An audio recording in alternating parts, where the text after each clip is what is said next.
मोर मरमोर गुवाहाटीबासी rise आपनालोकाक मोय मोर आंतरिक नमस्कार जनाइछु।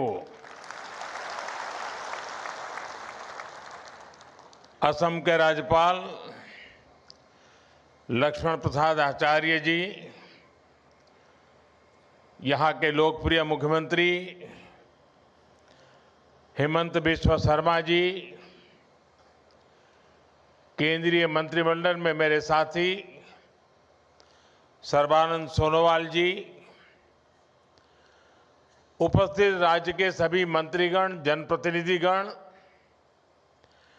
देश भर से टेक्नोलॉजी के माध्यम से इस कार्यक्रम से जुड़े हमारे सभी अन्नदाता साथी, टी गार्डन में काम करने वाले मेरे भाई बहन, और मैं देख रहा हूं कि काफी सीनियर हमारे सभी मुख्यमंत्री जी भी आज हमारे साथ इस कार्यक्रम में देश के कोने कोने में से जुड़े हुए हैं। मेरा सबको नमस्कार। भाइयों बहनों, आज मुझे नवरात्रि के पहले मां कामाख्या की इस पावन भूमि पर आप सभी के दर्शन करने का सौभाग्य मिला है।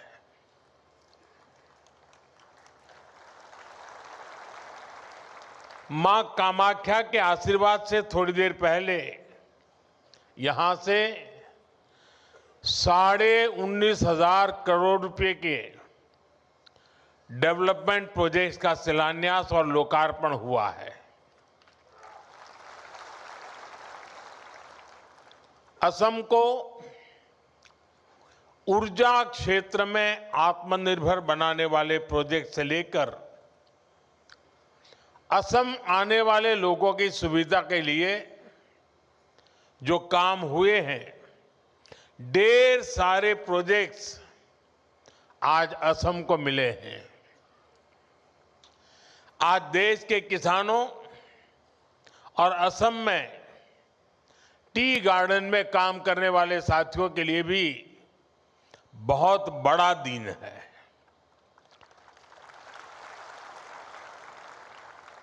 कुछ क्षण पहले पूरे देश में पीएम किसान सम्मान निधि के तहत 18,000 करोड़ रुपए से अधिक की राशि हमारे करोड़ों अन्नदाताओं के खातों में भेजी गई है। इसके अलावा असम के चाय बागानों से जुड़े अनेक परिवारों को आज भूमि के पट्टे भी दिए गए हैं। मैं असम के लोगों को, यहां के सभी परिवारों को और देश भर के किसानों को बहुत बहुत बधाई देता हूं। साथियों, आज देश भर से किसान साथी मां कामाख्या की इस धरती से जुड़े हैं। थोड़ी देर पहले करोड़ों किसानों के खाते में पीएम किसान निधि जमा होने के मैसेज हर एक के मोबाइल में पहुंच चुके हैं। ये योजना वाकई अद्भुत है। एक क्लिक से करोड़ों किसानों के बैंक खाते में सीधे पैसा जमा होता है। दुनिया के विकसित देशों में भी ऐसा संभव नहीं है। और मुझे विदेश के मेहमान जब मिलते हैं और इस विषय में इतने सवाल पूछते हैं, जानकारी के लिए इतने उत्सुक रहते हैं कि ये सब कैसे संभव हो रहा है। दुनिया के बड़े बड़े देश के बड़े बड़े नेताओं को भी ये बहुत अजूबा लगता है। और ये मेरे वही किसान भाई बहन हैं जिनमें से अधिकांश के पास 2014 से पहले न मोबाइल फोन था और न ही बैंक में उनका कोई खाता था। आज ऐसे करोड़ों किसानों के खाते में अब तक 4.25 लाख करोड़ रुपए से अधिक पैसे जमा हो चुका है। इसमें असम के भी करीब 19 लाख किसान हैं जिनको अभी तक लगभग 8,000 करोड़ रुपए मिल चुके हैं।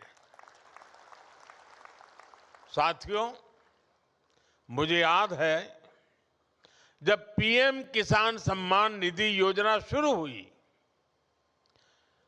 तो अफवाहें फैलाने में, झूठ बोलने में माहिर कांग्रेस वाले कहते थे कि इस योजना का पैसा आज भले मोदी देता है लेकिन चुनाव के बाद वापस करना पड़ेगा। ये झूठ बोलने में ऐसे एक्सपर्ट है। लेकिन आज सम्मान निधि की ये योजना देश के छोटे किसानों के लिए सामाजिक सुरक्षा का एक माध्यम बन गई है। साथियों, बीजेपी एनडीए सरकार के लिए किसान हित से बड़ा और कुछ नहीं। जब किसानों को पैसे देने की बात आती थी, कांग्रेस वालों की सांस अटक जाती थी।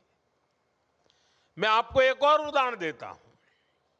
2014 से पहले केंद्र में 10 साल तक कांग्रेस की सरकार थी। कांग्रेस सरकार के 10 साल में किसानों को एमएसपी के रूप में 6.5 लाख करोड़ रुपए मिले थे। 10 साल में 6.5 लाख करोड़। जबकि हमारी सरकार के 10 साल में किसानों को एमएसपी के रूप में 20 लाख करोड़ रुपए अधिक मिल चुके हैं। साथियों, बीते 11 वर्षों में देश के किसान के इर्द गिर्द बीजेपी एनडीए सरकार ने एक मजबूत सुरक्षा कवच बना है। एमएसपी हो, सस्ता ऋण हो, फसल बीमा हो, पीएम किसान सम्मान निधि हो, ये योजनाएं किसानों का बहुत बड़ा संबल बनी है। इतना ही नहीं, हमने इस बात का ध्यान रखा है कि अंतर्राष्ट्रीय स्तर पर संकट का असर खेती किसानी पर न पड़े। अब जैसे कोरोना और उसके बाद जो युद्ध हुए हैं, उसके कारण अंतर्राष्ट्रीय बाजार में खाद की कीमतें कई गुना बढ़ गई थी। विदेशी बाजारों में खाद मिलनी भी मुश्किल हो गई थी।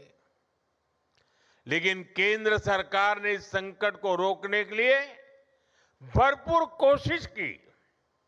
यूरिया की जो बोरी अंतर्राष्ट्रीय बाजार में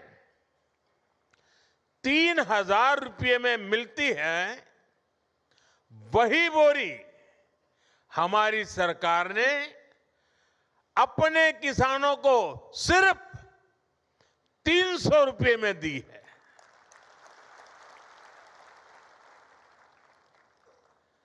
इस पर सरकार ने अपने खजाने से 12 लाख करोड़ रुपए से अधिक खर्च किए हैं ताकि मेरे किसानों पर बोझ न पड़े। ये बोझ सरकार अपने कंधों पर उठा रही है। साथियों, बीते दशक में भाजपा एनडीए सरकार ने एक और बहुत बड़ा काम आत्मनिर्भरता को लेकर किया है। हमने कृषि को बाहरी संकटों से बचाने के लिए आत्मनिर्भरता को प्रोत्साहन दिया है। हमने आजाद भारत में बार बार देखा है कि दुनिया के दूसरे हिस्सों में लड़ाइयां होती हैं, कहीं सप्लाई चेन में दिक्कत आती है तो परेशानी हमारे किसान को होती थी। कभी खाद महंगी हो जाती थी, कभी डीजल और ऊर्जा की कीमत बढ़ जाती है, क्योंकि दशकों तक कांग्रेस पार्टी ने देश को दूसरे देशों पर निर्भर रखा। इससे खेती की लागत भी बढ़ जाती थी। साथियों, किसानों की खेती नई तकनीक से जुड़े, उन्हें सिंचाई के नए तरीकों से जोड़ा जाए और फसलों को भी लाभ मिले, इस मंशा से हमारी सरकार ने पर ड्रॉप मोर क्रॉप की नीति बनाई। ड्रिप और स्प्रिंकलर जैसी माइक्रो इरिगेशन टेक्निकों को किसानों तक पहुंचाया। इससे सिंचाई भी बेहतर हुई और लागत भी कम हो गई। आज सरकार आपके खेतों को सोलर पंप से जोड़ने के लिए काम कर रही है और हमारी कोशिश है कि डीजल पर आपका खर्च कम से कम हो। केंद्र ने जो कुसुम योजना बनाई है वो इसीलिए है। आज बहुत सारे किसान न सिर्फ सोलर पंप लगाकर सिंचाई कर रहे हैं, बल्कि उससे बिजली बनाकर पैसे भी कमा पा रहे हैं। और तो इसलिए मैं कहता हूं, अन्नदाता ऊर्जादाता बने।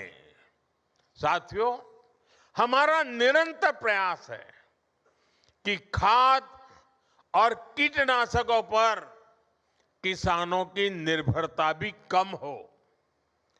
कांग्रेस की गलत नीतियों के कारण देश के 5 बड़े खाद कारखाने बंद हो गए थे। हमने उन खाद कारखानों को फिर से शुरू करवाया। साथ ही किसानों को नैनो यूरिया से जोड़ने के लिए भी कई काम किए। आज देश के किसान को इसका लाभ मिल रहा है। अब बीजेपी एनडीए सरकार देश के किसानों को प्राकृतिक खेती के लिए प्रोत्साहन दे रही है।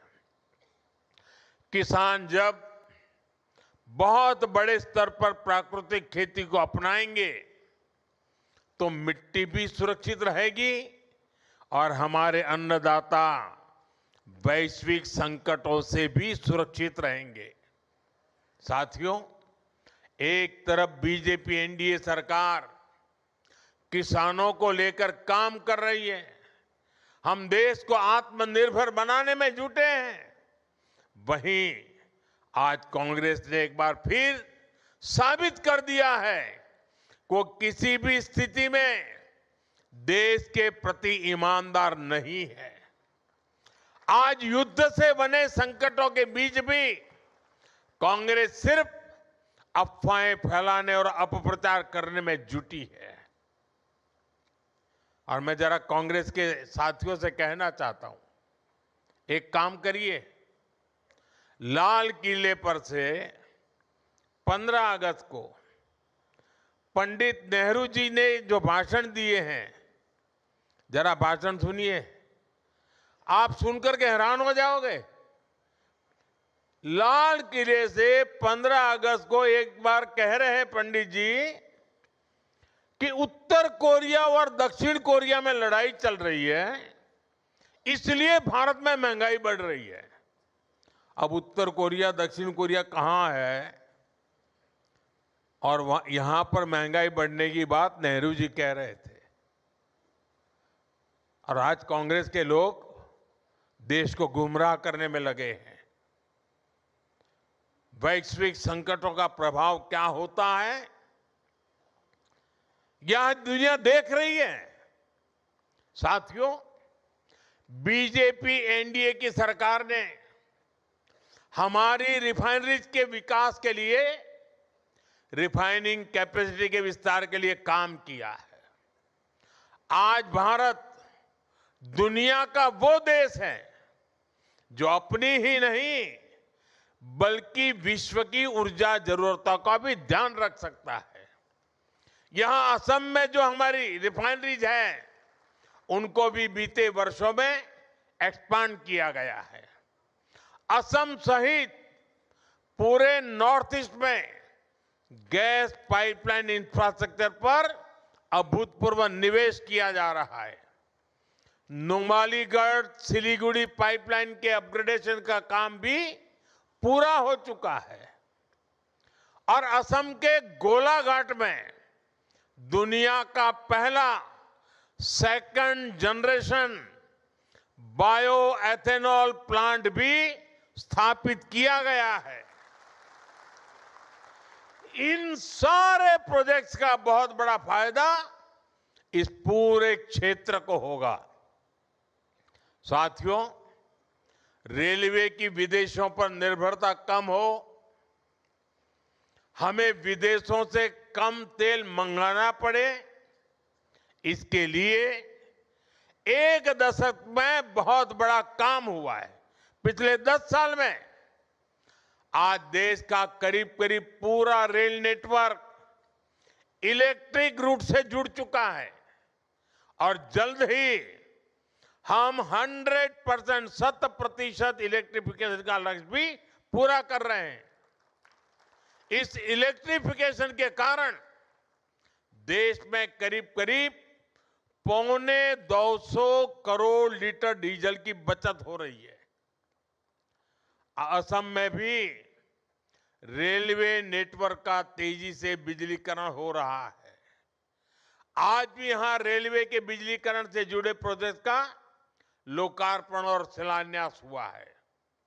साथियों, असम देश में रिन्यूएबल एनर्जी से जुड़े संकल्पों की सिद्धि में भी बड़ी भूमिका निभा रहा है। Lower Kopili hydro power project से असम सहित पूरे नॉर्थ ईस्ट को फायदा होगा और सबसे बड़ी बात, जो ये हजारों करोड़ रुपए की परियोजनाएं असम में शुरू हुई है, वो असम के युवाओं के लिए रोजगार के नए मौके बना रही है, असम की समृद्धि बढ़ा रही है। साथियों, बीजेपी एनडीए की डबल इंजन सरकार की पहचान संवेदनशीलता से है, सुशासन से है। देश के हर क्षेत्र, हर वर्ग का विकास, ये हमारी प्राथमिकता है। इसी भाव के साथ आज असम के टी गार्डन में काम करने वाले साथियों के लिए बहुत बड़ी पहल हुई है। जिनकी मेहनत से असम की वैश्विक पहचान को बल मिला, जिनकी उगाई चाय की खुशबू दुनिया भर में भारत की पहचान बनी, आज उन साथियों को बीजेपी एनडीए सरकार सम्मान भी दे रही है और सहायता भी दे रही है। कांग्रेस की सरकारों ने इन साथियों को पूछा तक नहीं, इनके पास जमीन के कानूनी दस्तावेज तक नहीं थे। मैं हिम्मता जी और उनकी पूरी टीम को बधाई दूंगा। आपने टी गार्डन से जुड़े इन परिवारों के लिए बहुत बड़ा काम किया है। आज असम की सरकार इस ऐतिहासिक अन्याय को खत्म करने का काम कर रही है। अब इन परिवारों को उनकी अपनी जमीन मिली है और इनके लिए पक्के घर मिलने का रास्ता भी साफ हो गया है। इससे टी गार्डन में रहने वाली बहनों को विशेष रूप से बहुत फायदा होगा। मैं चाहूंगा कि अब टी गार्डन में काम करने वाले परिवारों के बच्चे भी अच्छे से पढ़ाई करें और आगे बढ़ें। और बीजेपी सरकार ने इसके लिए भी पूरी सुविधाएं बना दी है। इसलिए ही तो हर टी गार्डन वर्कर कह रहा है, आको ये बार बीजेपी सरकार। और मेरे लिए तो ये मेरे टी गार्डन के मजदूरों का सम्मान करना मतलब मैं खुद एक कर्ज उतार रहा हूं, क्योंकि आप चाय बागान में काम करते थे। दूर सुदूर गुजरात में मेरे गांव में वो चाय की पत्ती पहुंचती थी और मैं चाय बेच बेच कर यहां तक पहुंच गया।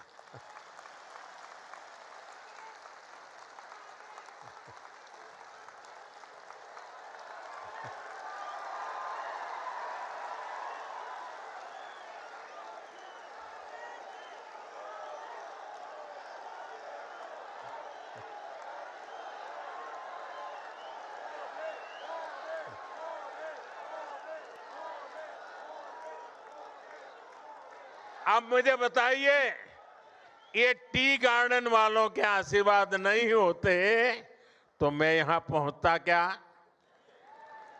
ये टी गार्डन वालों की टी मेरे यहां पहुंची और मैं आज आपके बीच पहुंचा। और देखिए मां कामाख्या की कैसी कृपा है कि मुझे आज मेरे टी गार्डन के भाइयों का कर्ज उतारने का मौका मां कामाख्या देवी ने मुझे दिया।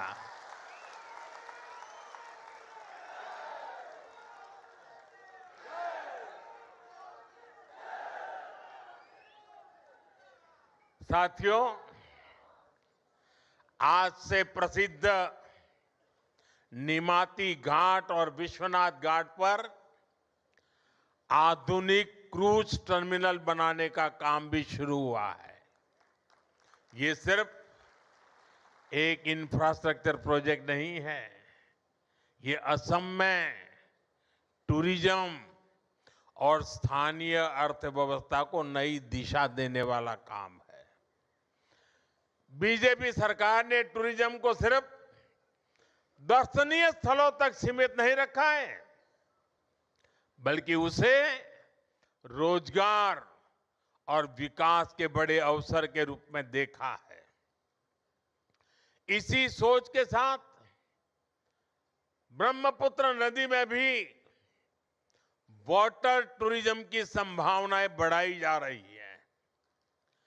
क्रूज टर्मिनल बनने से ब्रह्मपुत्र पर क्रूज चलाने का काम आगे बढ़ेगा और देश दुनिया के पर्यटकों के लिए असम तक पहुंचना और आसान होगा।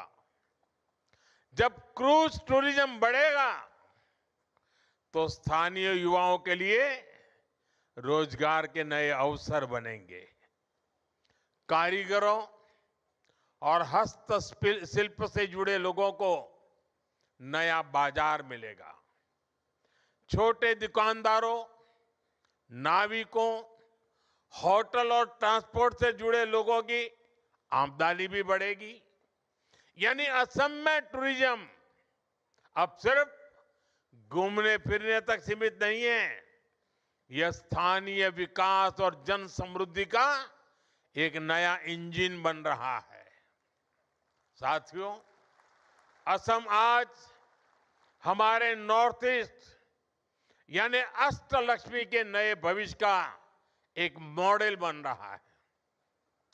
यहां की प्रगति पूरे नॉर्थ ईस्ट को नई गति दे रही है।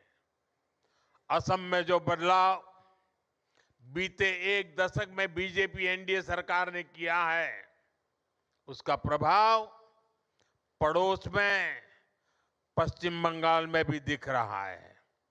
वहां भी लोग बीजेपी एनडीए का ऐसा ही सुशासन चाहते हैं। इसलिए मैं असम के हर युवा, हर परिवार से कहूंगा कि हमें मिलकर विकसित असम के लिए काम करते रहना है, ताकि असम देश में एक मॉडल स्टेट बनकर उभरे। इसी आग्रह के साथ मैं जब ये सभी मुख्यमंत्री महोदय इस समारोह में हमारे साथ जुड़े हुए हैं, तो मैं उनसे एक आग्रह करना चाहता हूं। यहां जो पीएम एकता मॉल का उद्घाटन हुआ है, आप अपने राज्य की चीजें भी यहां बेचने की व्यवस्था कीजिए। आप कुछ जगह यहां लीजिए, और असम में किसी को केरल की चीज चाहिए तो यहीं से मिलनी चाहिए, महाराष्ट्र के कोई चीज चाहिए यहीं से मिल जानी चाहिए, गुजरात की कोई चीज चाहिए यहां से मिल जाए, राजस्थान की चाहिए यहां मिल जाए। यानी पूरे देश की एकता का दर्शन हो। इस मॉल में हिंदुस्तान के सभी राज्यों की उपस्थिति हो। इस मॉल में असम के हर डिस्ट्रिक्ट की उपस्थिति हो। वन डिस्ट्रिक्ट वन प्रोडक्ट, यानी एक प्रकार से कोई भी व्यक्ति एकता मॉल में जाए तो उसको वहां पूरा हिंदुस्तान मिल जाना चाहिए। और मुझे विश्वास है कि असम की धरती से पूरे देश को एक मॉडल मिलेगा, और सफलतापूर्वक देश के हर राज्य में एकता मॉल तैयार हो जाएंगे। आप सबको फिर से एक बार विकास की परियोजनाओं की बहुत बहुत शुभकामनाएं देता हूं। देश भर से जो किसान साथी हमारे साथ जुड़ रहे हैं, मैं उनका भी फिर से बहुत बहुत आभार व्यक्त करता हूं। और मैं मां कामाख्या से प्रार्थना करता हूं कि कुछ ही दिनों के बाद जब नवरात्रि का प्रारंभ हो रहा है, मां कामाख्या की कृपा सभी देशवासियों पर बनी रहे और हम सारे संकटों को पार करते हुए नए विश्वास, नए सामर्थ्य के साथ आगे बढ़े। मेरी बहुत बहुत शुभकामनाएं। भारत माता की, भारत माता की, भारत माता की। वंदे वंदे वंदे वंदे वंदे वंदे वंदे वंदे।